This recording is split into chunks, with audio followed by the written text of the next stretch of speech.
Hello, Gareth. Hello. So, you have watched the Ignoring Content. How do you think it flowed? I think the documentary flowed really well. I think it was a nice quick pace and it was all understandable and it worked well. Right, thank you. So, comparing this to other documentaries you have watched, can you give me some feedback, good stuff, and any improvements? I think good stuff was your actual content of your documentary. I think it was really interesting. I liked the acts that you got because they were big acts and they always answered some really good questions. Improvements, I would say some of the sound quality at certain points through your documentary could maybe be improved a little bit, and maybe some of your transitions between your different cuts, some of those might have looked maybe a little bit amateurish, but other than that, overall I think it was really good. What part of the documentary did you find the most memorable? I think definitely the Basement Jaxx interview was the most memorable. I'm quite a big fan of Basement Jaxx, and so that bit stuck in my head. I enjoyed that. Do you not remember the interview? Not the interview. I mean the intro. Very well. Introduction. Yeah, I mean, I remember it. I remember it was clips from sort of different gigs and stuff, sort of edited together. But it's not one of the bits that sort of stuck in my head as memorable. But I mean, it was a good intro. What style of music do you feel the documentary portrays? Definitely house music. You can get that feel straight away from the images in the introduction all the way through with the sound bed and everything. It works really well. Right.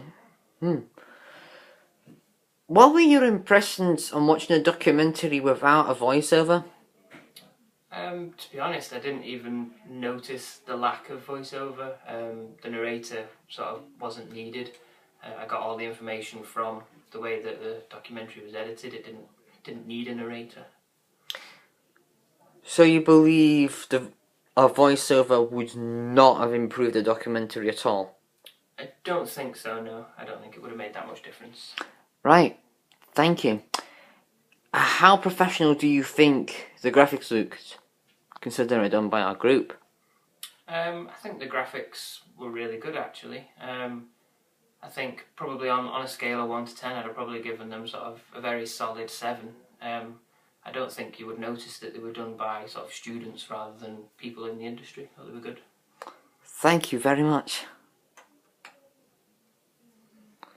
On a scale of 1 to 10, 1 being no chance, 10 being definitely, how likely would it be that you would watch the full 30 minutes after watching this 5-minute sample?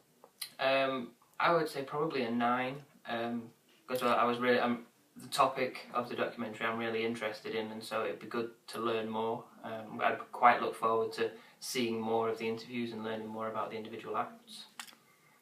Can you tell me why you gave it the score then? Like I said, the content. I think the content is really good, and I would be interested to see more. Right, thank you. In terms of content and pace, what will your expectations be if you watched the next 25 minutes? I would expect the pace to slow down a little bit, as the first 5 minutes, obviously, to grab your attention, it was quite quick and there was lots of quick cuts between different interviews. I'd expect that as the documentary goes on, you might get some longer segments of sort of stretched out interviews. I think that would be the way I'd expect it to go. Content wise, I'd assume it would remain at quite a high standard. What one improvement could we make to improve our documentary? I think the biggest improvement would probably come from making sure your sound, your levels and the quality was great throughout, whereas like I said earlier, at little sections the sound quality sort of drops a little bit. What conventions do you feel the radio advert showed?